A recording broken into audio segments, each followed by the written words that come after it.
some hairs on me. Yeah, I gotta.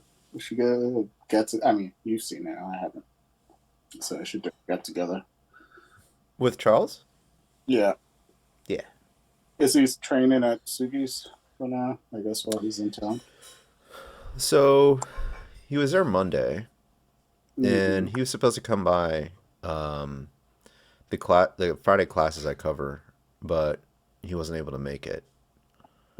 So I'm gonna try to get him to come by on this week because Mm-hmm. there's a guy there, Wilson, Wilson M, Big Wilson.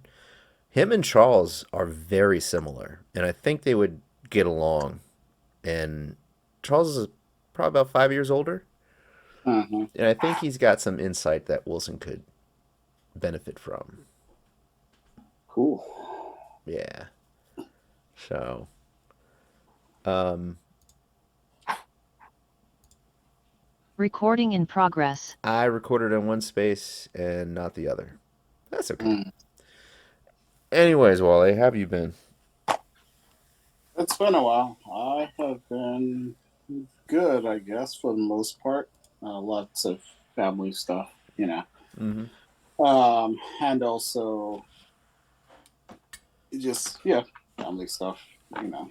Mm-hmm. Conflicts, so I haven't been able to get on here as much as I'd like. Yeah, but things have been pretty good. Have you been training at all? Yeah, I have mostly what do you call it? Mostly during the afternoons. Mm-hmm. So yeah, you know I'm a beta now, right? Yeah, yeah. I kind of figured that when I saw Nakapon. Yeah, yeah, Yeah, and seeing Nakapon giving her daughter a belt. So yeah. That was pretty cool. yeah, I enjoyed that.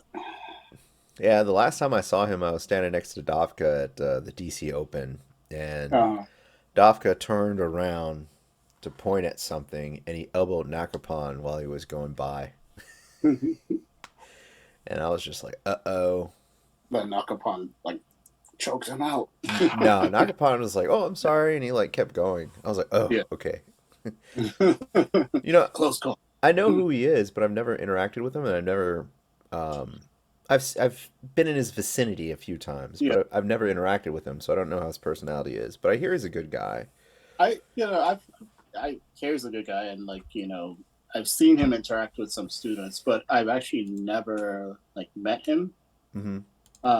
It's funny because I've been going to beta for a few months now, and I've never, I he does the nogi classes in the afternoon, so Right. I start taking nogi classes. Um, yeah, I don't know, but he's nice. Yeah. Yeah. I mean, it was just interesting seeing that whole interaction, right? Because Dopka's 6'5" or 6'4" and 270, 280, and he just turns around and just the guy that he happens to elbow almost, I think he elbowed him in the face Ooh. was Nakapon, and I was just sitting there like, I'm not gonna help you with this one. You can handle that yourself. But yeah, so tell me again what happened with your daughter's belt testing. um. Well, so she's so when she left Pentagon, she was at Greenbelt, Mm-hmm. but at Beta, the kids who, if you're Greenbelt, you're basically at the highest for the kids level, Right. and she wouldn't have gotten the chance to get promoted beyond green until she was like 13. So the next step would be like I guess adult white belt, or no, actually maybe adult blue belt would be the next step.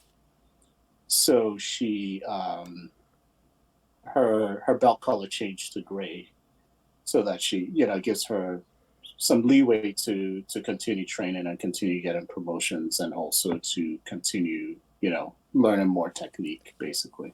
That makes sense. Was she? I mean, was she upset by that at all? No, I explained it to her, Mm-hmm. and the she was fine by that. Yeah, because also there's the flip side of it is depending on the kid, they might get, they might get upset or sad that they're seeing all their peers getting promoted and they're not getting promoted, even though they're at the highest level for kids, Yeah. So it's kind of like, it's kind of a double-edged sword, depending on the way. Yeah. Yeah. Honestly, I think I told you this already. It's just through vicinity, being in the vicinity. Sometimes I think it's the parents that get more angry than the kids. Yeah. Like, especially if they're. Go ahead.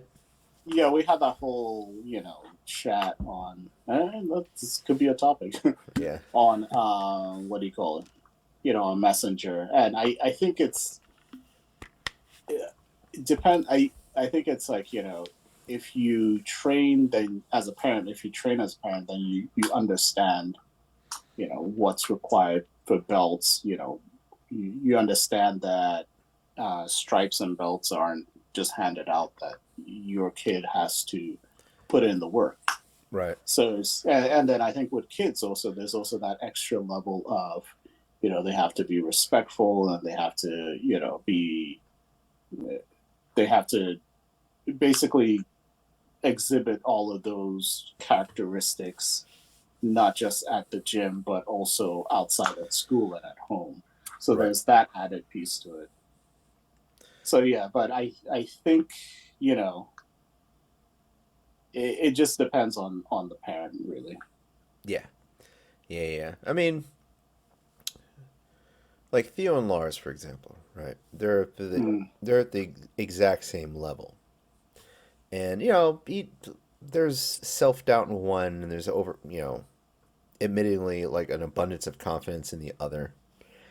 But with Theo, when it comes to belt testing and stripes and stuff, it's whatever. If he gets something, cool. If not, no big deal. Yeah.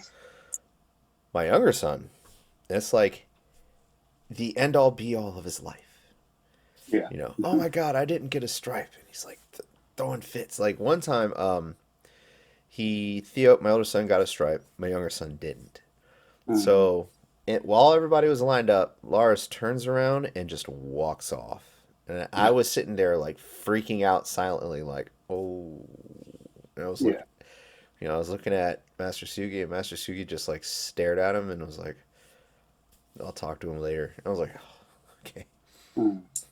But it was for me. It wasn't necessarily that he was upset. It was the fact that he walked off. You could be upset as all you want as long as you maintain your composure. Maintain your discipline. There's that kind of respect level. If you put it in terms of adults, you're not going to walk off the mat because something happened or something didn't go your way. So I think it's, you putting it in that perspective. Yeah, that's a big no. Yeah. Yeah. But he is. But again, he's a kid. He's 6.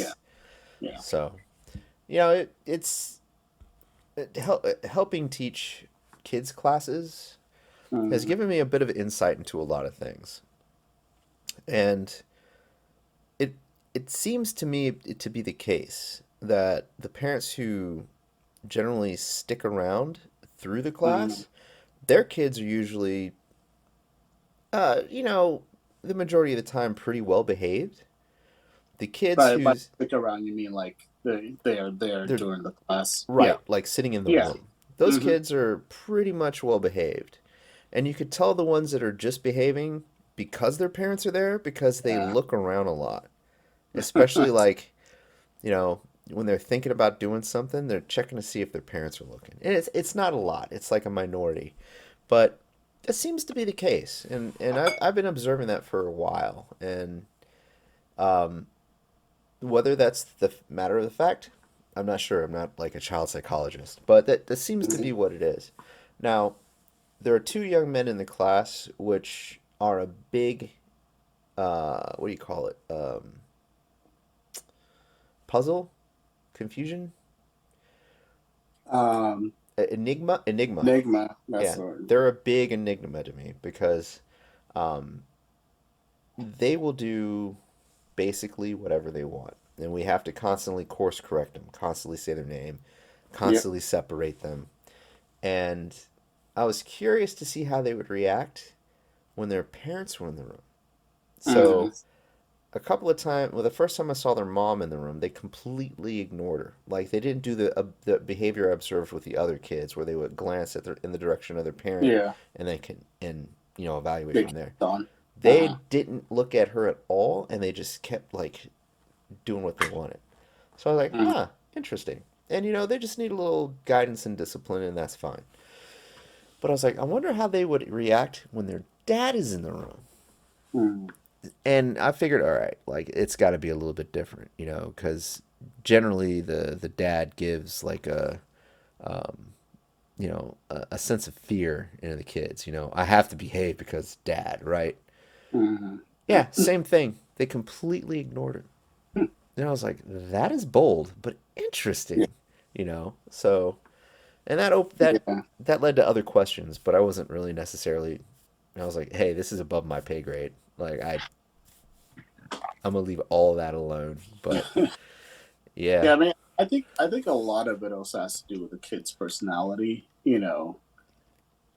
Um, so like my daughter, she does excellent in class and she listens in class, and it's not even if I wasn't there, she'd still listen in class. So, hmm but I think like her personality is a lot less of the kind of kid who would get into trouble or like the kind of kid who would do something that they know would get them in trouble. right, So I think a lot of it has to do with the kids' personalities.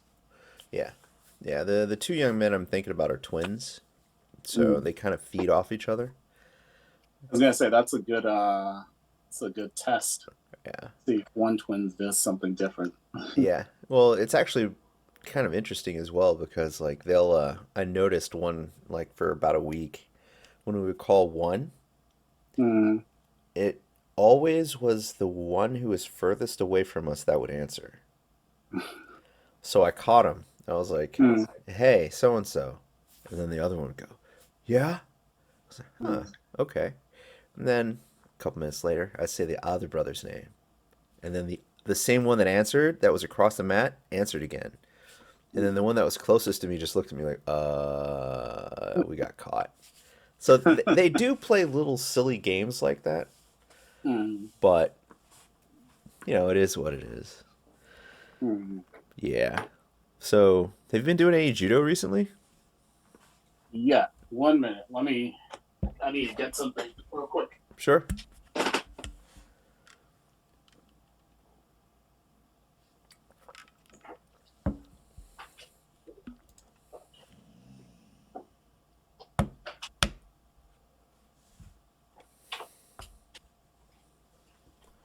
All right. It is hot in my office, so I gotta get my fan going. At least you got a fan in your office. Yep. There we go. Okay. Yes, judo. Yes, I have been every week. Well, a couple of weeks skipped because we're going through, I guess, renewing our contract at the space. So I missed a couple of classes, but yeah, pretty much every week. hmm Uh, Promotions are in next month, so hopefully going for my green belt. We shall see. Ah, do you have your yellow belt already? No, no. It goes Is it white, yellow, white. green? Or I is think it? it's white, green. I want to say white, green, blue. Let me check this because I thought because my second belt in judo was yellow, but that was 20 some odd years ago.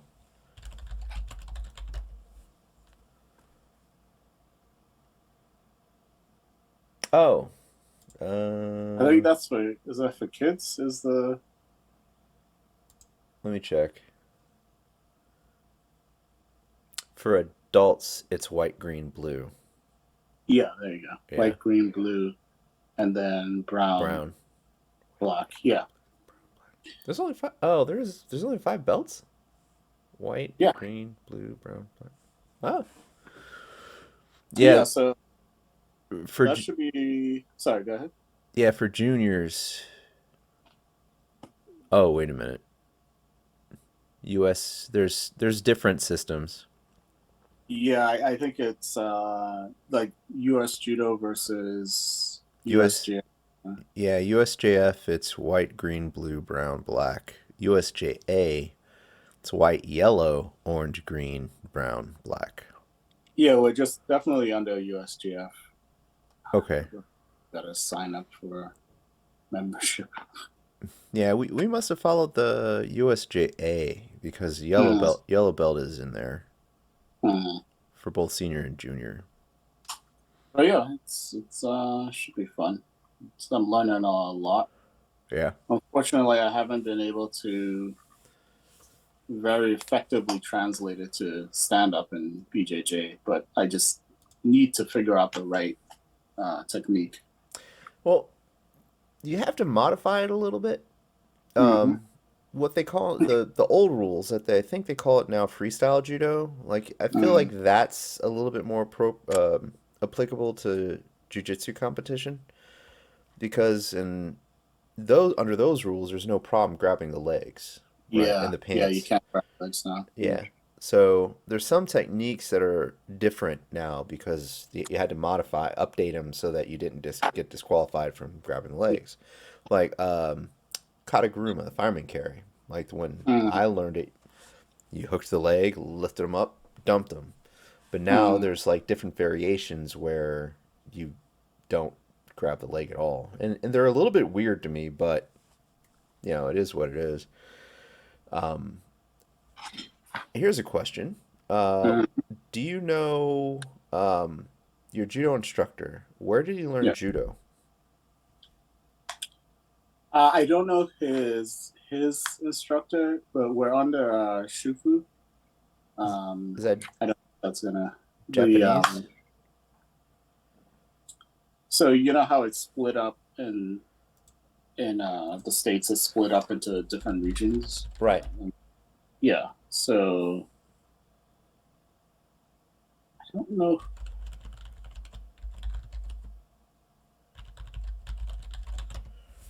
Well, the reason why I ask is Yeah, I don't know who his instructor is. I oh, have to ask. hold on one second. Mm, Charles is asking me for the link.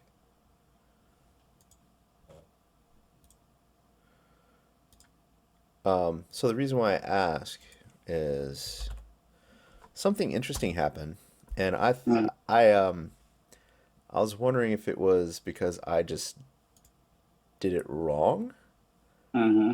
It was bothering me all yesterday, and then today I asked Master Sugi about it. But anyway, so he asked me to show the teens class how to do a hip throw.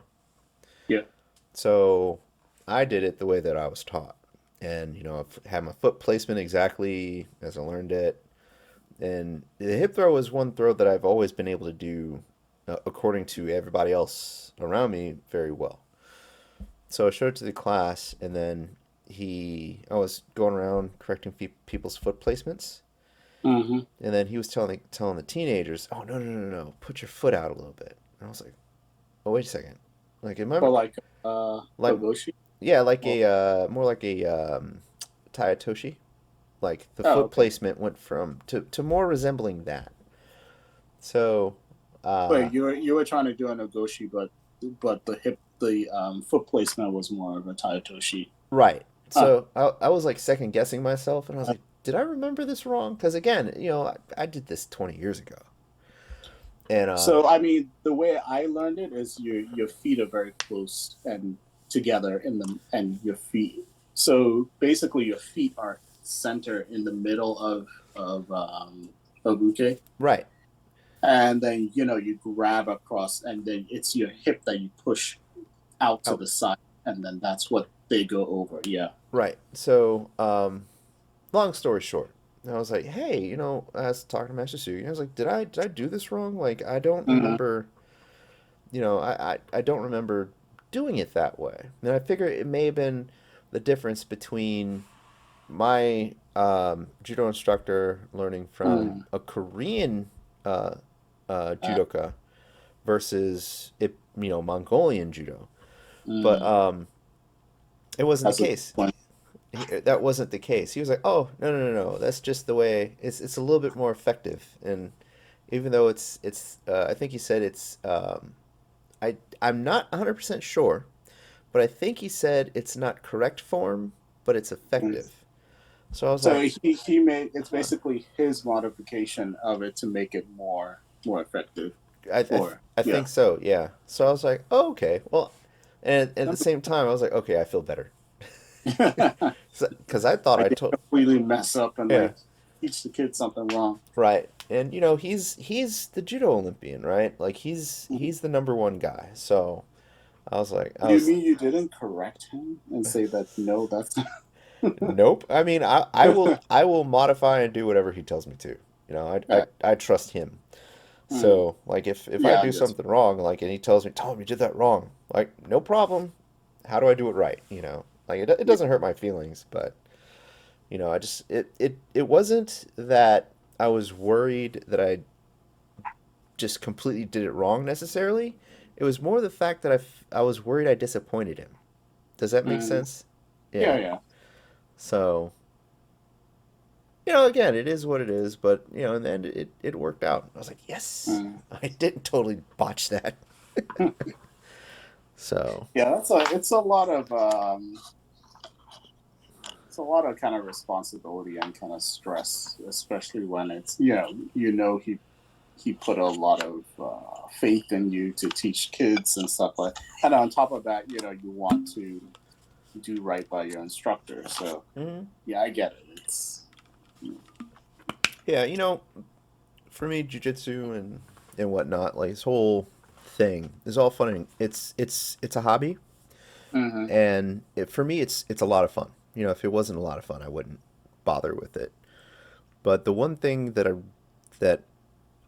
would really that would bother me is if I just completely failed at something and disappointed Master Sugi, if that makes sense. And I'm always one of those guys who's like, I don't care what other people think. But I thought about it and I was like, Mm-hmm. well, that's not true. I care what he thinks. True. Yeah. Yeah. Yeah. Um, yeah. I mean, I definitely felt that, especially doing competitions, and it's like I I don't know if I told the story like one times that I think it was like the first time I won a match or I medaled. Master Suyo was like obviously happy, and but then he was like, "Why didn't you do this and this and that?" I was like, "Here I am with a medal, and I'm still feeling like I'm disappointed." Yeah. You know, it is what it is. Yeah. I've had to coach some of the kids and Mm. a couple of the adults, and I always give them suggestions. I always form Yeah. that in the frame of suggestion. Yeah, that was great. Next time this happens, do this. It's an option. Mm. Think about it. Um, question like being phrasing it like, why didn't you do this, this, and this, and this, and this? I feel Mm. I just from observation, it feels like that puts maybe like a little bit of stress on some people. Not Yeah. everybody, not everybody, but I've No, seen. I Yeah. yeah, I mean, I think it's it wasn't like he was talking down to me or anything like that, but Right. I think he knows I could do better, Right. and I think that's for me that's the the kind of the fear of disappointment is that I know that he's telling me this because I could have done better, Right. not that he's mad at me or you know what I'm saying? Yeah. Yeah, yeah. So it's just like that's where the oh man, I disappointed him because I could have done better. I should have like tightened up my technique, or I should have done X, Y, Z. Mm-hmm. Yeah, but it's more so learning. So it's like he says, "Why didn't you do this?" or "You should have done that." It's more so okay. I'm gonna take that as a note and learn from it next time. Yeah. Yeah. Yeah. Yeah. Yeah.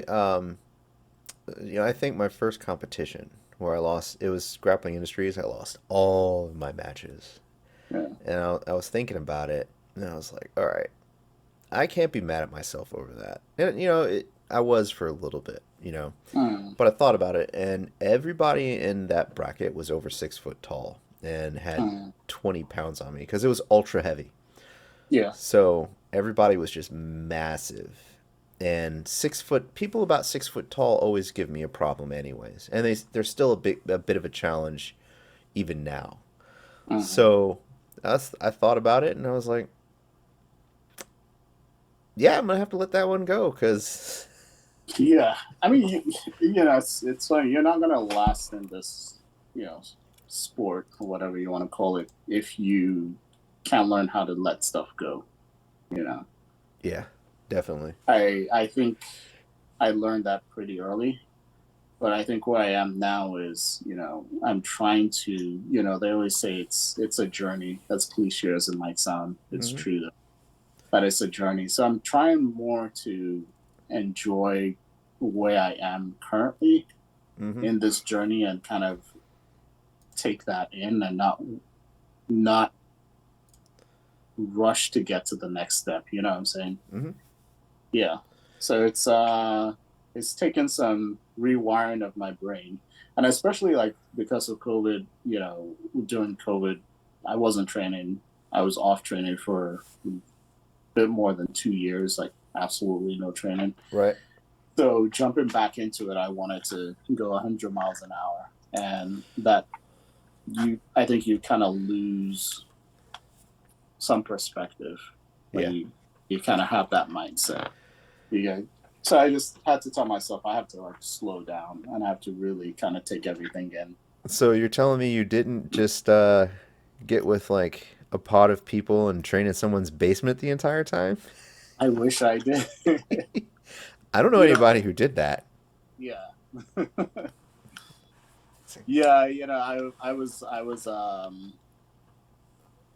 halfway into it. I was jonesing for some jujitsu and just tell my wife and kids like, "Oh yeah, I'm going to grab a drink with a friend and hey everybody, go I'll be back. See ya. No, come back like, like, why are you so sweaty?" why are you so sweaty? Are you wearing a gi? Is that a gi under your clothes? No. The crazy thing is, I knew of two groups that were doing that, right? And all through COVID, I couldn't tell anyone, but I knew about the other group, and a couple people in the other group were like, "Hey, how's it going? How's your training going?" I was like, "How did you know about that?" I was like, "Somebody let it slip, right?" Yeah. But anyways, after all that was done with, I think I was at Dominion BJJ, and I was at their monthly cosmic rolling event, open Mhm. mat. And I was sitting there, I was talking to people, and the conversation came up, and they were like, "Hey, remember when we were training in your basement?" I was like, pause. I was like, "Who here? Who here?" And it was a group of people I was sitting with. We were just relaxing between rounds. I was like, "How many people trained in someone's basement during COVID?" Everyone was like, "Oh yeah, didn't everybody do that?" I was like, "Holy, wow, okay." I guess I would, because Yeah. I thought we were being all slick and like secretive. I was like, Yeah. "Shh, don't do it." I I'm mean, like, yeah, I heard about it, but I never did. I never did it. yeah.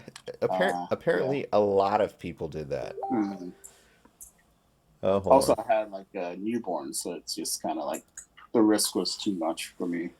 Yeah, yeah. I know how that is. Like, I was always worried that somebody was gonna, break protocol, and Hmm. all of a sudden I gave COVID to everybody in my house. So, but it didn't happen. We came out Yeah. alive. Who How's knew? your training been? It's slowed down a little bit Hmm. since Master Sugi got hurt. Hmm. Um, and work has gotten a little bit weird. So, I haven't been able to go to the main night classes at Chantilly. Um, but what I was doing instead was going to morning classes at other gyms. Okay. But work got really weird, so I had to stop doing that for a little bit. But Hmm. most of my training has been getting in on the Friday night classes that I host or that I lead, teach, whatever, and an open mat on the weekend. Okay. Yeah, so there was a point where I was doing 2 morning classes, 2 night classes, and 1 open mat on the weekend. So I was getting about 5 days of training, and that slowed down to about 1 to 2. Mm. Yeah, this week was a lot better. My weight popped up, so I went from like 202 to about 211, and Okay. I did not like that. So this week I've been kicking it up a little bit during the 6 p.m. class yesterday, which is more of a striking class. I just did laps. I did Mm. sprints, laps. I worked 30 minutes on a heavy bag, and I rolled more rounds at open mat today. Yeah. And on Tuesday morning, I was actually able to get to a morning class, and I just did extra, and Mm. I dropped my weight, got back down to about 203. Okay. Nice. So I'm Yeah, not I gotta. I'm not trying to get above 210, and Yeah. anyway, I'm staying away from that. Other than that, everything's been going good. The Some of the guys on the Sunday morning, hold on, here's Charles. Some of the guys in the Sunday morning open mat that I go to Mm-hmm. are they say that they see Master Sugi's influence on in my jujitsu, but I Mm. think that me and Master Sugi are, I think we roll So, differently still. Hey, Charles. hey, what's up, man? Oh, Been a Luke. while. How you doing, bro? Good. How are you? I hear you stateside for a while. Well, I'm stateside for a long while. Mm. I guess stationed at Fort Bragg in November, and then I'll be like back and forth between like North Carolina and Maryland. So Okay. yeah, Hey, wait a yeah. minute. Isn't Kelsey in North Carolina? She and last time I heard she was in Tennessee. Oh, Tennessee. That's it. Yeah, How did Korea treat you? I loved it. I miss it. I Nice. miss it. I miss it every day, to be honest. Even though it's only been a week since I left, actually, Mm. like a week and a few days, but I do miss it. I'm sure the ladies miss you too. There. Oh, for sure. Shit, like I said, I had a whole rotation while I was there. Man. It was beautiful. How did you get, I don't forget it. I So I how was did I work? I was gonna say, could you please explain so that those of us who, or for people to take notes, because I've been trying to figure that out All for the 30 people, all the years and it people. didn't work for me. Well, I mean, Or to have 20. a rotation, to have a rotation as a man. I mean, for the women who are watching, you really don't have to work hard for a rotation, but for a man, you have to have a sense of detachment. You can't you can't be afraid of rejection because you have to be honest with women. You got to be straight up. You got to tell them like, look, I'm saying I like you. I respect you. I think you're a beautiful woman, but you know, this is a casual thing. This is not anything serious. And if you do not like it, you can easily, get up and leave, or we can finish this date and go on about your business. But you can't really be that emotionally attached in a sense. Also, you have to be one you have to be you have to one the women have to respect you. So that means you can't be man, we on YouTube, we on Facebook, right? So I can't You cuss can't that. be a jackass. Okay, there we go. Yeah. Yeah. Yeah, Like, just watch the language. I don't want to get kicked off of Twitch. right, Yeah. right, right, right. All right, so I was like, yeah, you can't be a jackass like Olu said. Also, you can't be a coward. So you can't really lie. Like, don't be in women's ear talking about you want to give them the ring and be their boyfriend and all that shit. Don't say that. Just be honest with them, be straight up with them, and if they don't like it, they don't have to mess with you. Yeah, it's funny. All the stuff you're saying when I was, obviously before I was married and before I was dating. Well, when I was dating, Hmm. it took me years to learn stuff like that.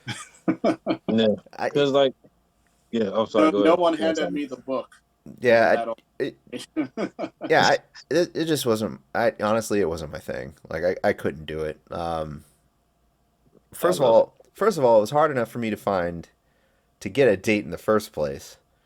Yeah. DC and the DC. Oh well, Olu and I were in the different circles in the area. Were you in the DC area in the early 2000s, Olu? Yeah. Yeah. Well, okay, so he probably experienced it, but I got the weird end of things. So I was just kind of like, I'm good. Like, I'll be over here. Like, Yeah. you know, yeah, I'm over there. Like, just leave me alone. Yeah. But yeah, I guess what I'm trying to say from the fellas of the older generation, good for you. Keep Well, up the yeah. good work.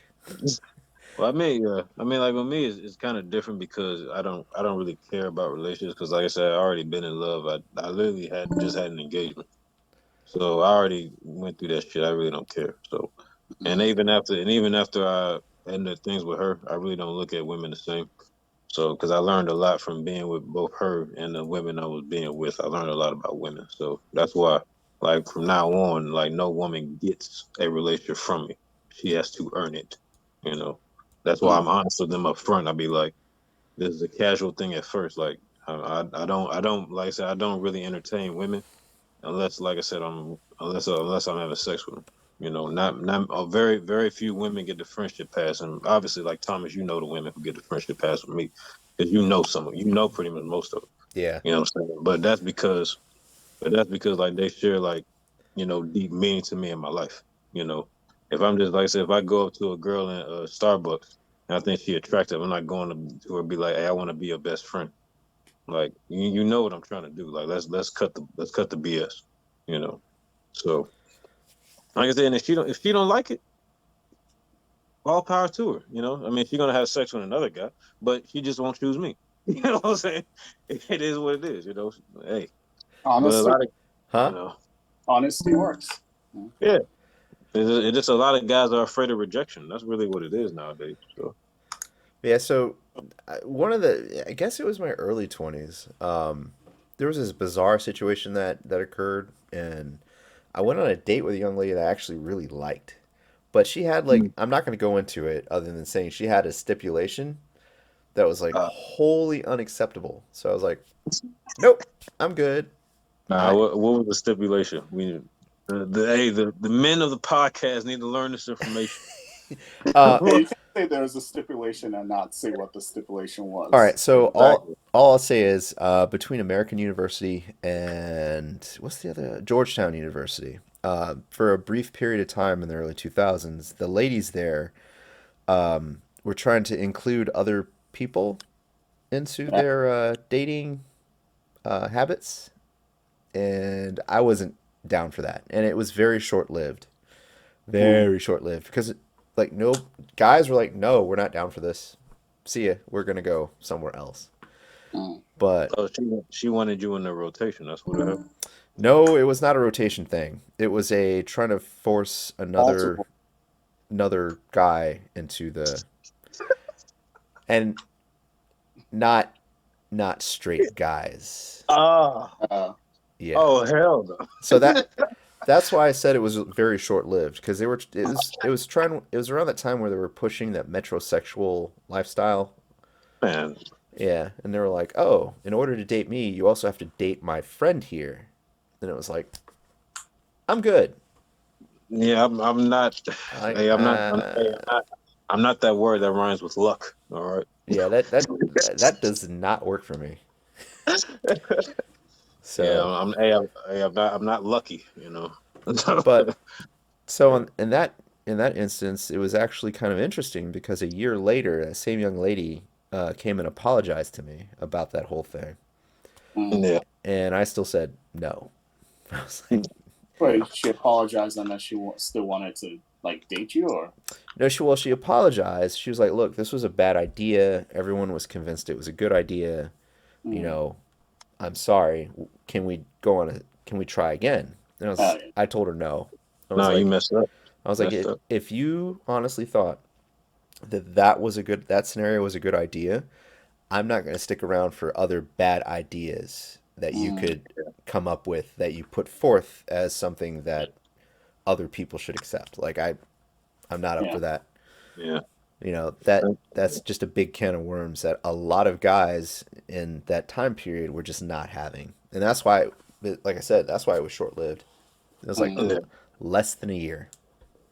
Like even I don't understand why she would think that's a good idea. But I guess she think that was a good idea because really, she doesn't. I mean, well, the majority of women don't understand men, and Oh, self-respecting men do not accept BS like that. You know what I'm I think it's one of those things where there are always certain trends in dating. It was a trend, and the wider majority of people convince themselves that it was a good idea. But at the end of the day, it comes down to, like you're saying, what are you comfortable with? Like, hey, if saying? you're comfortable with that, sure, whatever. But Mhm. yeah, there shouldn't be an assumption that somebody is comfortable with that. The worst You're right. the worst part was there were a lot of those young ladies were shaming guys who were saying no. Mm. And Yeah, see, that's not cool. that's not cool. Like this young lady, we were actually. Do you guys know the movie theater that was in Georgetown? I don't know if Yeah. it's still there. Wait, George. Yeah. I know Yeah, that. Under um, the under the yeah. bridge, right? Like we were actually in front of that movie theater when I told her no. Like Mm. she showed up and he showed up, and I was like, no, I'm not doing this. Well, that also doesn't make sense because it's just like if the tables were turned and you brought someone and said the same thing, she's straight. She's not going to date someone, of the, you're not. That's not how things work. Right, You and don't. You're not just going Especially, to up with someone and say like, yeah. hey, date this person. If you're, Right. yeah, yeah, but it's a lack of. I think that was like a lack of understanding and a lack of respect for you or for the other person. So, right. The whole argument was if you are honestly as open-minded as you say you are, then mm, you'll accept this. But the flaw in the whole ideology was that that is not something a straight guy would do. yeah. So, But yeah, I think the thing too is like yeah,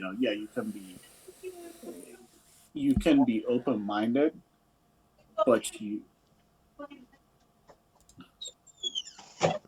Oh shit. Oh, oh, yeah, my bad.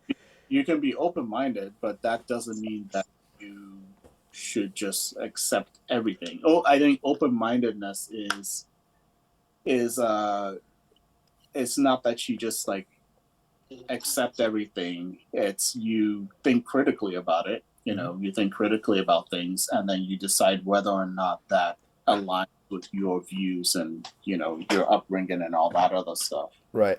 Mhm. Yeah. It was just so weird. It was That is, bizarre, you know. Yeah, Yeah, it was I our see. Go ahead, Charles. No, I find it like crazy that like she just bought the guy to the theater and said you're going to date him. She didn't even have like a conversation with you before then. No. No, it was the she showed up and she was like, "Hey, if you want to date me, you also have to date him." I was like, "No." yeah, that's not the way. No, That's that's not the not the way way. it works. Yeah. It's just like you know, uh, if she's not gonna want to date a woman that you bring along because she's straight, Yeah, and same yes. way the other way around. Someone who's gay isn't going to want to date someone who's straight. That's just yeah. I don't understand why she would think that. Yeah. It was honestly it was how do I describe it?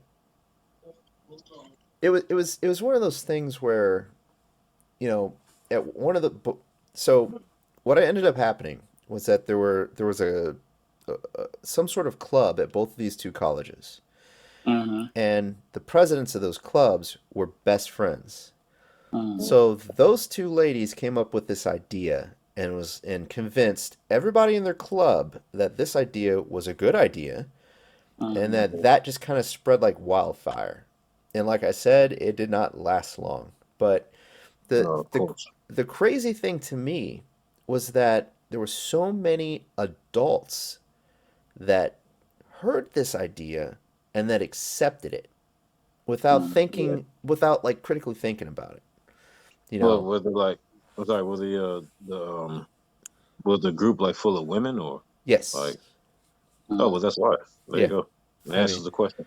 no, it was I think it was like a feminist club or something. Mm. Well, I mean, yeah, well, naturally, like, not to be a jackass, but naturally, what I've learned is like women are not like independent thinkers. Like, they'll go with the group. They're enablers. So, like, Mm. one woman came up with that dumbass idea. Obviously, the others probably don't. Some of them probably, think it's a stupid idea, which it was, but none of them had the courage or the confidence to say like, "Oh, yeah, this is not a good idea." They just enabled I, it because they don't want to I mean, I start think something. that's a bit of a generalization. I think, though. I think if you do have a group of people who are kind of on the same frequency, like-minded people, that sort of thing can happen. Like where one person suggests something, and then it just everybody else kind of falls in line because you don't want to be you don't want to seem like you're the one. You don't want to feel left out. That's kind of human nature. So Oh I yeah, think it can happen with any group of people. I mean, look at politics, for example. It's the same yeah, thing. for sure. No, for sure. Yeah, I mean, there's a lot of people who believe stuff in politically where if they just sat down and Google searched it just for Yeah. like 5 seconds, they'd realize that that claim is incorrect. And I Um, mean, that's like what I was saying. What I was saying earlier. It's open mindedness. I think it's more so about critical thinking. yeah.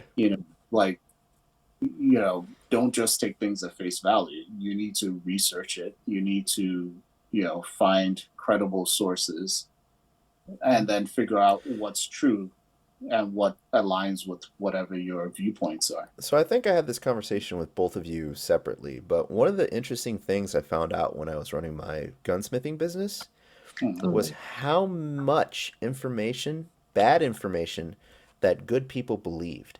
And it doesn't matter if they were a gun owner or a new gun owner or what political spectrum that they were on. Everybody as a whole believes something massively wrong about firearms. Mm. I cannot tell you how many people thought that they could just come to me as a dealer and order an automatic kit. Like apparently people still like believe for some reason that there were kits that you could buy where you could swap out the trigger components and turn uh, a semi-automatic firearm into an automatic firearm. Mm. And it was like, no, Yeah, like you told me how illegal that shit was. yeah, I was like, first of all, it's illegal. Second of all those components are highly regulated and general dealers can't order them. And I was like, who told you this? And the The crazy, internet. my uncle, and it was like, no, don't listen to him. I had a client who um, gave me a really bad 1-star review. And I asked him, I was like, will you counteract this with a 5-star review? Will you amend it if I prove you wrong? He's like, yeah, I'll Mm. do it. So I pulled up my dealers. I had one dealer that sold automatic trigger components for M4, M16. You could see them on the dealer page, but you could not buy them. And there's instructions on how to buy them. So I opened up my laptop, I pulled it up, and I said, read those instructions. And he was like, he read them. He was like, oh, so you can't order them? Yes. Look at all the regulations involved in ordering that. Oh, you have to be a class 3 dealer and blah blah blah blah blah blah blah. Okay, so he kept his word and wrote me a. He couldn't delete the 1-star review, but he counteracted it with a 5-star review, Five and stars. he Yeah. explained Mm. everything. So, but it was nuts. Like I had guys come in, and they're like, "Hey, I bought this rifle, make it automatic." I was like, "No, that's illegal." Also, why? Um, America, America, like people wanted it. I had one. make America great again. I had I don't want to. I don't want to have to exercise my trigger finger. I yeah. just want. It's no. I had one guy who legitimately had a reason that I agreed with. Um, Mm. he was going down to Texas and clearing out a ranch from a large group of very large wild hogs. Hogs, yeah. Like some of them, Hogs like he showed me pictures of some that he had already killed, and they were like 300-400 pounds. Yeah. But I was like, dude, you just need more people, because anything that let's say if I could do that for you, which I can't, Mhm. um, any caliber that's controllable to the point that would make it effective would not do crap to those things. Yeah. And he was like, oh, okay. And it looked like his whole world was crushed. But Damn. You know what he needs. What he needs is like a long range sniper rifle and just sit up somewhere and just pick them all up. so the crazy thing was he was showing me videos that him and his son, it was him, his son, and I think his brother. And he was showing me like GoPro videos of their hunts, and it was crazy. Like they were in the back of a pickup, and they saw one pig, and they shot at it, and they missed, and that thing started charging at him, and then its friends started coming out of the woods and the tree line charging at him. It was like a line of dust. They can't kill us all. So all I heard was them going cursing, and heard the engine on the truck spin up, and they hauled it. Those things chased them all the way back to the ranch house. Oh man, that's Yeah. crazy. So and they counted something like 80 adult pigs. And I was like, you guys need more people. No, those are all wild hogs. Man. Yeah. And we need bacon. Yeah. Well, there's on that note, down in Texas, there's ranchers whose property's been completely just overrun, and they stopped making the money how they generally were, and they make more money renting their land out for hunters to come down and hunt pigs. And it's actually a pretty genius business model, because they reproduce so quickly. Like in order to actually clear them out, you need like a small army. So, but yeah, like, again, like people believe a lot of really bad information, like a Yeah. lot of really bad information. And each one of those folks, I was like, look, if you just looked up the law, or, just asked, Yeah. I could have told you, I feel like 9 times out of 10, if you hear something that sounds unbelievable, check it. yeah. Yeah, Just Yeah. simple Google search or ask a trusted friend. yeah. Like one example, like military people are rich. Like that sounds crazy. I don't know why people still believe that. You know what I'm saying? Like it is like I can't believe like people like 'cause they ask me like how much I make. I'd be like, my salary is literally, it can literally be Google. Yeah, Like, that's why are you asking? yeah, Like, why are you asking? You know, but I don't know. People just ignorant and don't like to do research. That's what I think. Yeah. No. I think it's a lack of willingness to learn. Yeah. And I think a lot of it is, people are uncomfortable going out of there. People are uncomfortable with the fact that they may that something they've learned may not be the right thing, if that makes sense. So they're uncomfortable with the fact that they may have to change their viewpoint.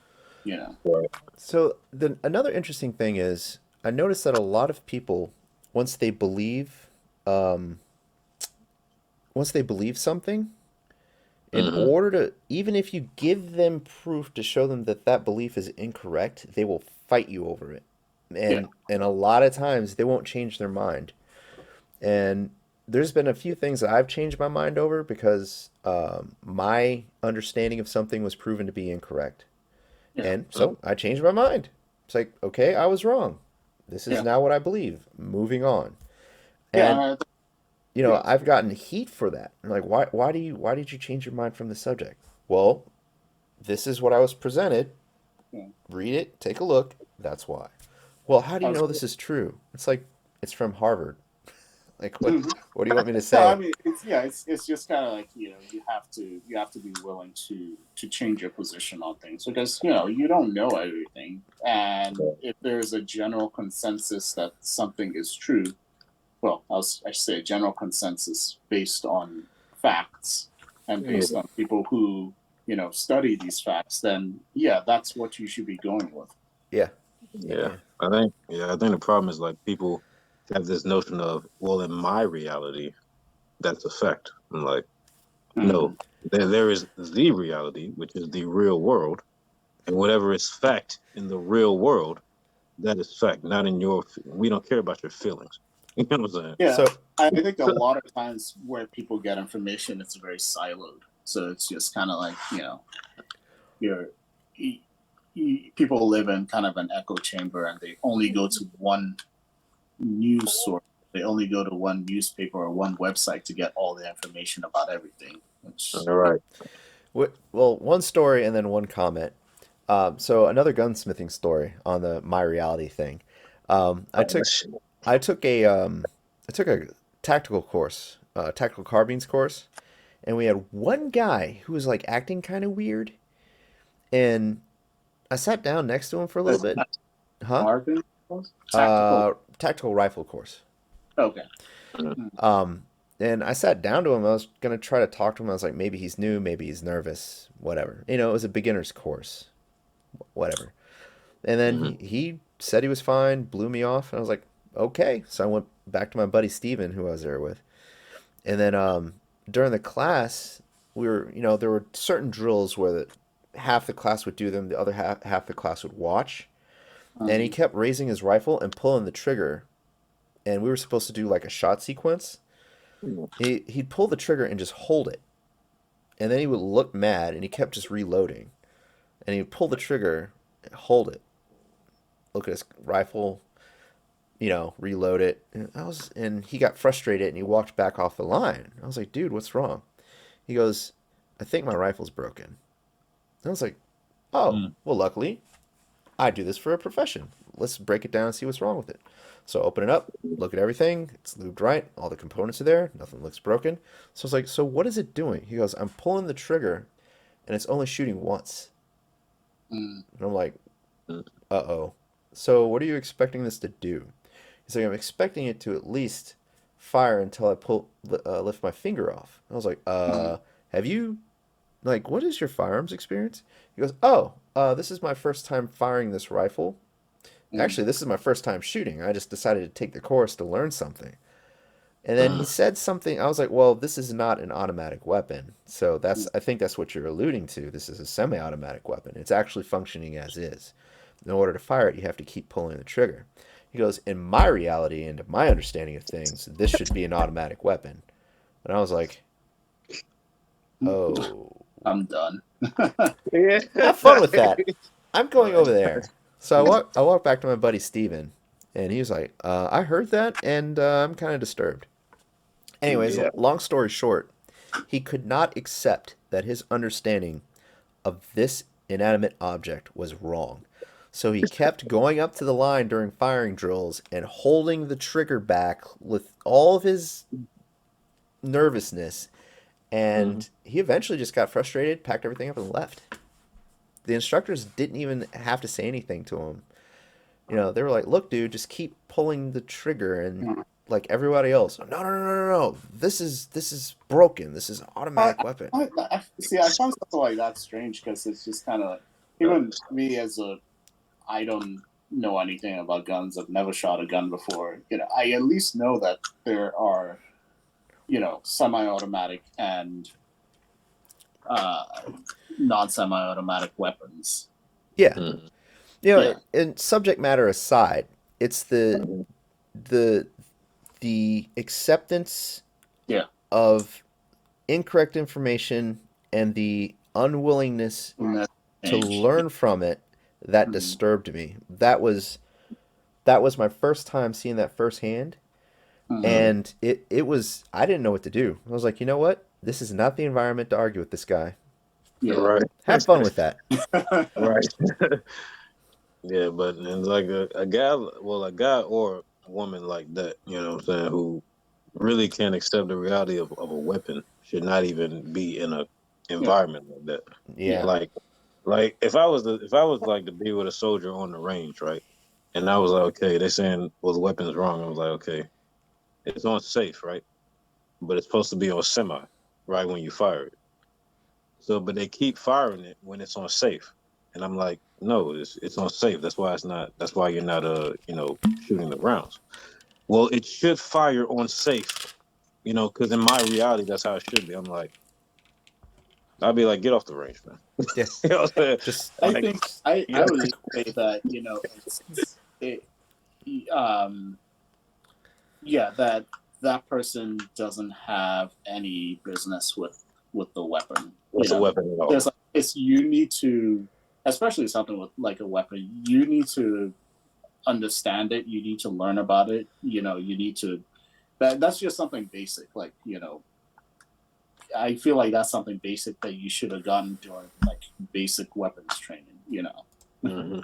So it's just like you're saying, it's dangerous. It's super dangerous. very dangerous. Especially like when you like have people around you, like with me, you know, Yeah. as in, like you have a team, you got Yeah, one. and I mean, like in your situation, it's even more dangerous because you're relying on that other person to make sure that they know what they're doing. Yeah, Man, Yeah, that's some scary stuff, man. I ain't gonna lie. yeah. Yeah, I was actually making a little bit of money, like teaching basic pistols courses, and I've Mhm. actually kind of throttled that back because there's a propensity. There's been like a trend of people not exactly listening to safety instruction. Yeah. And then I was just like, you know what? I'm good. Like after the second or third, like it wasn't necessarily bad enough to be considered an incident. It was just people not listening to safety instruction. After the second or third time, I was like, I am fine. I am gonna be a lot more picky about who I teach firearm stuff to. Yeah. Yeah, Yeah. I took down all my advertisements and everything, but the one thing that got me was there was a in all my instruction, I always tell people if you pull the trigger on your pistol, and nothing happens, hold it out for 30 seconds, drop the magazine, eject the round. And I was giving a lesson to a friend of a coworker who seemed like he knew what he was doing. But he had his pistol, put it out, fired it 3 times as he was instructed to, pulled it back, pulled it out, went bang, bang, click. So the third round did not go off. So instead of holding his pistol out and following what I told him to, he turned it so that it was aimed at the divider, and then the round went off. Wow. So I walked over, I grabbed the pistol from him, unloaded it, put it in his bag, and I said, "We are done. I will refund your money." Yeah. Oh yeah, that's a done deal. I was Yeah. like, That's a done deal. Yeah, but that's done. now to bring this back to combat sports, there was Charles. I don't know if you remember her because she only trained with us for 2 weeks. There was a young lady about 2017. Wale, you know who I'm talking about. She quit the gym because she wanted guys to go 100% on her during sparring, during rolling. Long story short, she quit. Oh, you talking about this? Yeah, she quit. She went to another gym. She managed to find a guy that would go 100% on her, and she got hurt. Mm. People warned her, "Look, you're a small woman. You do not want a full-grown man to go 100% on you during rolling, especially as a white belt. You don't want to do that." I don't want anyone going 100% on me. Yeah, like even now, I'm just kind of like, dude, stop. But she wouldn't listen, and she got hurt. And she messaged me, and she's like, "You know what? You were right. I finally did it, and now I've got these injuries." Yeah, I don't even know what. So, like, 100% is fine during competition, but that's why they set you up with a weight class and belt level and experience. So it's like they match you up. But 100% practicing is just like no. Yeah, like I'm. All of us here are big guys now. Oh, Wale, Yeah. you know how heavy Charles is now? Have you seen him? And no, obviously. No. Tell him how much you weigh now, Charles. Yeah, like right now I'm like between like 210, 215 actually.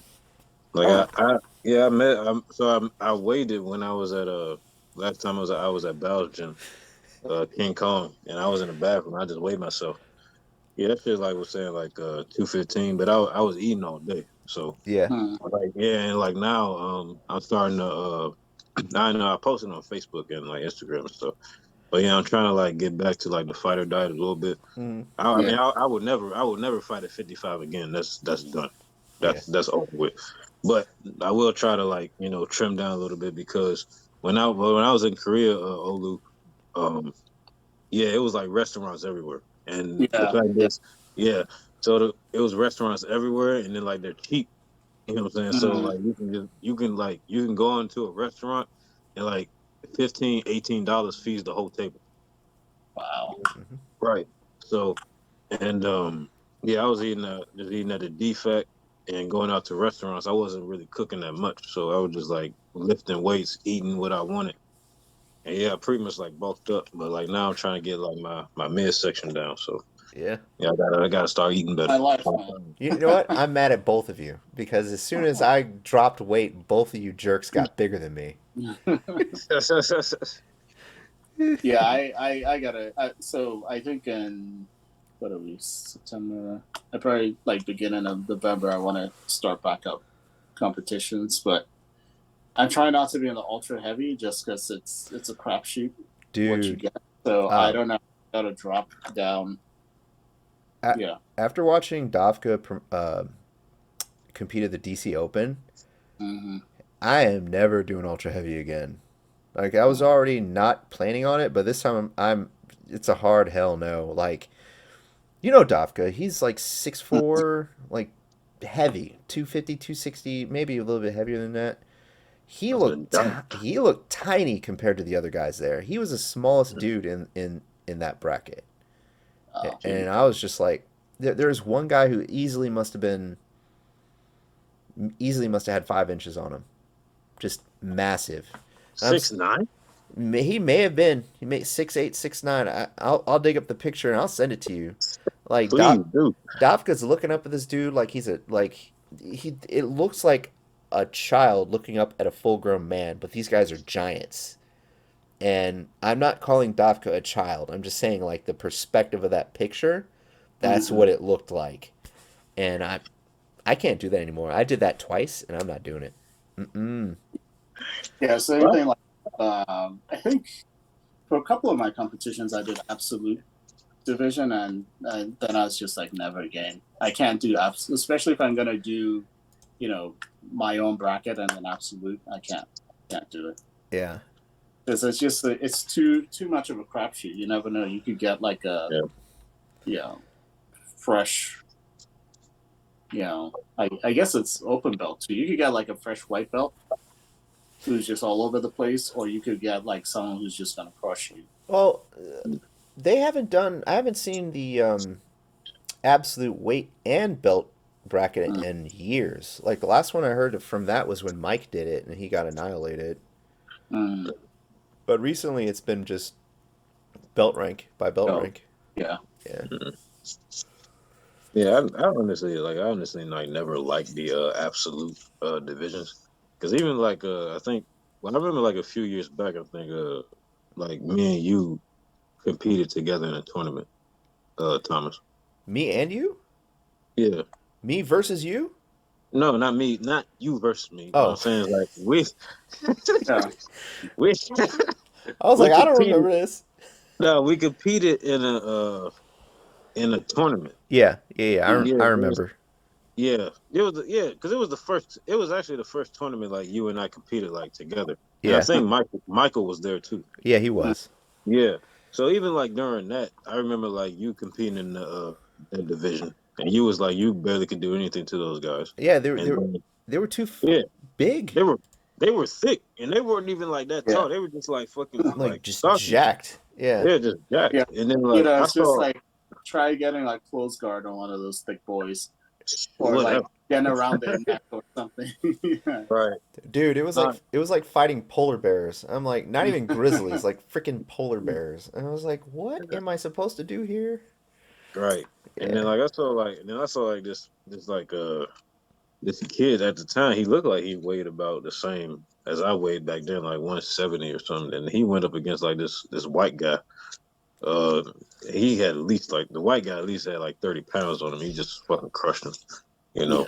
But that goes to show you like why weight divisions exist. You know what I'm saying? That's why with the young lady, hopefully she's all right and she didn't, get any like lasting damage from those injuries. But Uh, yeah. the crazy thing is, I talk to her periodically, mostly because she messages me, but she wants to try it again against a guy who's smaller. Like What's what's her goal? Like, what's she trying to prove? I don't get Ego, it.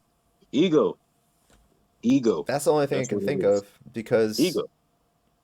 like, the size, Well, this, I I don't. mean, I guess Go is ahead. she trying to make a point that she can beat someone, or that she can, if that's a point, Yeah. then go train hard and then go do a competition.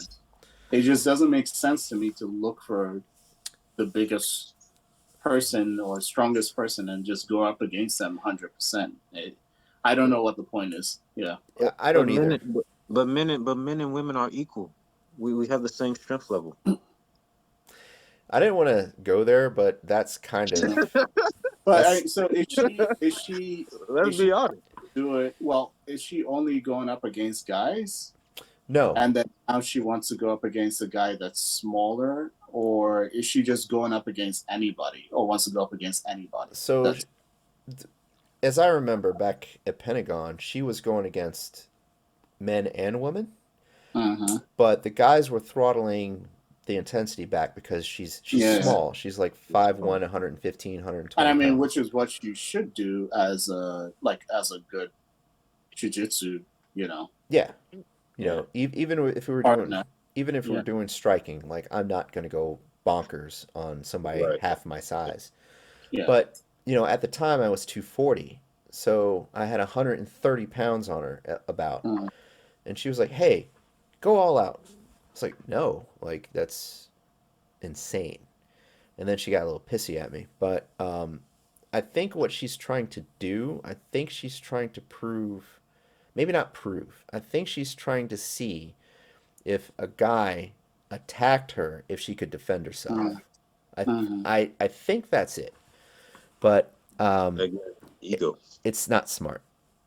no, Yeah. yeah. No. It's not smart. Yeah. That it would be the equivalent of me finding a 400-pound bear and telling it, go 100%, maul me.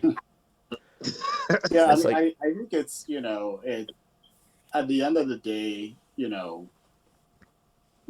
if if she is going to, with a scenario, if someone attacked her, at the end of the day, it's like, yeah, your jujitsu might help you a bit, but there are a lot of other factors. If it's someone bigger than you, someone stronger than you, if you're caught off guard, there's just like a whole lot of other factors, and no one is playing by rules mhm, Right. in the Yeah. streets. yeah, It's just like, so same thing for her. If you're out in the streets, gouge eyes out and stuff like that. If you're Yeah. trying to survive. Yeah. Like she's like 5'1", 115 pounds. Like I could literally pick her up with my arm and slam her on the ground. You know yeah, what I'm saying? yeah, Like, yeah, I was like, look, I be telling even the women watching this podcast. I mean, like, I understand y'all do jujitsu and y'all practice self defense and all that, but when it comes to like full grown men, especially men like our size, like Thomas, myself, and Olu, you either like I said, you either get a weapon or you run. Because I think that yeah, like it's I think it also goes for pretty much just across the board, because yeah, you are out there and you find yourself in a situation where you need to defend yourself. You don't know what the other person has. You don't know if true they're that. trained. You don't know if they have a weapon. There's just like all these factors. My suggestion is anybody, just if you had the opportunity to run, that's a better option, I say. yeah. For me though, like if you're gonna, if people are threatening my kids, like I'm not Yeah. running. But Oh yeah, yeah, yeah. I mean, yeah. It's you kind of have to do your own kind of calculations. If, like you were saying, obviously, if it's someone who's threatening my kids or something, yeah, you yeah, have to. but But the, if it's just myself and I'm out there and I get an opportunity to run, I would take that. yeah, I mean, yeah, no, I agree with you. Also, like if I do have to like defend myself outside of the gym, like Mm, I hate to say this. I'm getting a little cranky. Like I'd be severely inconvenienced. I'm like, dude, do I have to do this? All right. Yeah. Do you know how old I am? Like, can we not? Can I just buy you a beer? Can we just do Can we that? start? Can we start on? Can we start sitting? Can we start setting? I'll be like, okay. I'll be Come like, on, why? slap bump, slap bump. Let's go. Slap bump. Right. I would just sit down and put my hand out. You know? Yeah, butt scoot over. Just butt scoot to him. on them. Speaking of which, hold on. Charles, I have a bone to pick with you. Okay, what did I do? What did I do? What happened Friday? Oh, Friday? Mhm. Shoot. Yeah. So I went to go visit my dad. I'm not gonna lie. Oh, no, that's fine. So yeah. I kind of figured that. I was just joking. I'm not mad. However, Right. please come by this next Friday if you can. No, I got you next Friday because like I said, it's been so like I said, since I got back, I've been like having people like hit me up, and then Yeah. my mother's been going through some stuff, so I've been helping her out with stuff, and my brother. Mm. So I really like this. So I really haven't had a serious break. So I've been like trying to like balance, training in my own personal time. So, I but got you. now, like I said, I'm pretty much squared away, and I don't want to hear a damn thing from anybody the rest of the time I'm in Maryland until I leave in November, then start coming back and forth. I got you. So is it open mat on Friday next? No, at 6 p.m. I'm running a striking class. It's more like an open mat kind of thing. Yeah. And then 7 p.m. is no gi. There's a guy that I want Charles to interact with a little bit more, share some knowledge, so to speak. Was the Wilson guy? Wilson, yeah. Yeah, I like him. He's cool. Yeah. Hopefully I get to see. Yeah, hopefully I get to see him on Monday because I'll be up there Monday. Yeah. So did you get a chance to train while you're in Korea?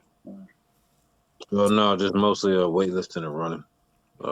Yeah, I really didn't have time to be like getting off work and then going to any of the gyms, and like one of the better gyms, like most of the best gyms were in Seoul. So and I was in Pyeongtaek. Seoul was like a 2 hour train ride. So Yeah. Oh, you just inconvenience. were out in the cut over there. Well, yeah. I mean, that's what the Army does. I mean, if you really look at all the damn bases there, if you look at all the bases like in the States and even like overseas, they're in like they're not in the main, the rural areas. Yeah, that makes sense. And the bases that are in like the city areas only like a select few people can actually go to them. So Mm. it is what it is. But it was still fun. It really was. I do miss Korea. Man, so yeah, Charles, I need you and Wilson to show up Friday because neither of you did. Yeah. Well, yeah. No, I'll be there. I'll be there Monday. I'm gonna tell him I'm gonna be there next Friday. So Okay, cool. Wale, if you want to come join, that would be cool too. If you're able to. I'll try. Like usually Fridays and it's movie nights here, so I will put in a request. Hey, he'll put in a leave form request. That's Yeah. It's like denied. Click. Actually, it'll be my daughter who's like denied. You can't. Yeah, you can't take her all the way out there. Yeah. Mhm. So, real quick, so the 1 year anniversary of the pod is coming up, and I'm gonna have Really? yeah, Wow. I'm gonna have T-shirts made. It's been 1 year. Yeah. I think the first video we posted to YouTube was October last year. Wow. Cool. I've been gone too long. Yeah. Yeah. So I think what we're gonna do is go do like a little meetup at maybe Leo Dalla's or maybe Testudo or something, and I'm gonna give out free T-shirts. Mm. Yeah. Hey, Get some promotion going on. Mm-hmm. Hey, when are you gonna do that? Because I'll join you on that. I was thinking about doing it early October. Okay. Early October. Yeah, I will join you on that. I will definitely be there for that. Yeah, let us know. Also, Charles, I have a relic of yours. A relic. A relic. Is it my gi? The blue one? Yeah. Yeah, how did you know? Because I know, because I remember, like, just as you said that, I remember you talking about a relic. I was like, I haven't seen that shit in a while. Yeah, your blue gi. Yeah. Yeah, I don't know if you could fit it anymore. I mean, I can fit it, but Yeah. Is it yeah, well, I guess since you fitted it, you washed it. I'm assuming. yeah, yeah. Okay. Yeah. No, I haven't worn it in practice or anything. I just watched it. And, Okay. I put it on to see if I could fit an A2, and I was like, Uh, oh, I can fit this. So then I bought one of my own. Mhm. nice. Yeah. So, The golden days, man. dude, I I mean, know. I huh? remember my 2 days. Wait, Now you're I gotta wear A3 tops and A4 bottoms. That's what my life is now. that's the problem I'm having. Like, I It, fit I, A2 top, but I have to wear A3 pants. problem. It's a black guy. Yeah. There's a black. Or a half black guy also problem. I mean, Yeah. Yeah. dude, like I hate it. Like some A2s I'm okay with, but like Mhm. War Tribe and Shoyo Roll. Shoyo Roll are hit or miss. Mm. War Yeah. Tribe consistently, I cannot fit their freaking pants. It's like, Yeah. I think like shoyu roll. It's like super tight, super skinny. Yeah. I've never been able to. Well, I've hardly even been able to get one because one that I like because it just gets sold out. But I think when I did get one, it was just too big and I had to send it back, or it's too small. well, the crazy thing is my dad bought me one as a surprise. Then I got Mm. it and I put it on. And oh, actually, backtrack. They sent me the wrong size. They sent me an A1. Mm. So we were able to send that one back. Then they sent us the correct size, but it fit like an A3. It was huge. Yeah. So that was a little There's shock. That's what. It was a shock. I was like, why is this so big? This, There's a company that they make custom gis. You should check them out. I forget what they're called. dude, remember we had the idea of making a gi company for like thick boys? That even sounds wrong. It does.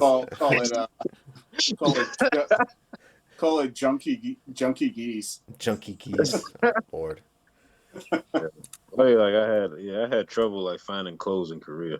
Like, Oh, 'cause, yeah, that's true. man, I was like, look, 'cause everybody there is so damn small, man. Yeah. Like Mhm. it's crazy. And like I said, the Korean men, like pretty much like their legs are like the size of a pencil. You know what I'm saying? So when you go in the stores, it's like they have like super, it's like tight, skinny jeans. I'm like, yeah, I can't buy. I was like, it was like my first few months there, I was like, yeah, I can't buy shit from here. I bought boxes off Amazon once, and I was like, okay, I understand that, it's the market isn't for me, so I'm gonna go up a size. I think I did like extra large or something like that. I got them. I was like, these things are still too small. Right? I had to go like extra, extra, extra large just to feel comfortable. Dude, Yeah. I bought a T-shirt off of Amazon, not Yeah. realizing it was imported from Japan. And I got it. I saw the tags. The tags are in Japanese, and I was like, "Oh man!" Like I couldn't even get it over my head. I had to buy a 4X for the damn thing to fit. Yeah. I remember the first time I did Muay Thai at Pentagon. Mm. Master Bao? I think it was him. He I was asking him, what, because I was getting Muay Thai shorts, and he was like, "You need extra large." I was like a little bit offended. He was like, "No, these are Thai size, so you need extra large." Yeah, a lot of things in like Asia are like super small because the people are super skinny, so Yeah. and short, you know. Yeah, actually, there's a guy who came through at Open Mat today, and I thought he was Mongolian because he was massive. Like he was 6'3", 220. Mm. And I was talking to him. I was like, "Oh, so you're a Mongolian?" He goes, "Nope, I'm Korean." I was like, "You're Korean?" I was like, they make you guys this big? You're huge. He's like, oh yeah, I get that all the time. Yeah. Yeah. Yeah, no, they have a few. They have a few like I've seen a few of them like because one of my friends there, he's like a 6'4", you Mm. know, and then like I've seen like some Korean guys taller than him like 6'6", 6'7". Yeah, I mean they're out there. You know, not all of them are like that tall, but they're out there. Yeah. So Yeah. yeah, yeah, they're really out there. Anyways, gents, it's about that time. About that Yeah. time. Yeah. All right. About that time for me to go and lift. I got to get out of here before it gets too late. Final thoughts, Wole. It's good seeing you, man, Charles. Yeah. Yeah. Yeah, I hope that we can meet up at some point sometime soon. But yeah, I guess everyone keep training and having fun. We should take him out to eat, Wole. True. Yeah. Yeah, we can do that. We can go someplace in DC. Yeah. Yeah. That sounds good. Yeah. Charles, final What's thoughts? up? Final thoughts?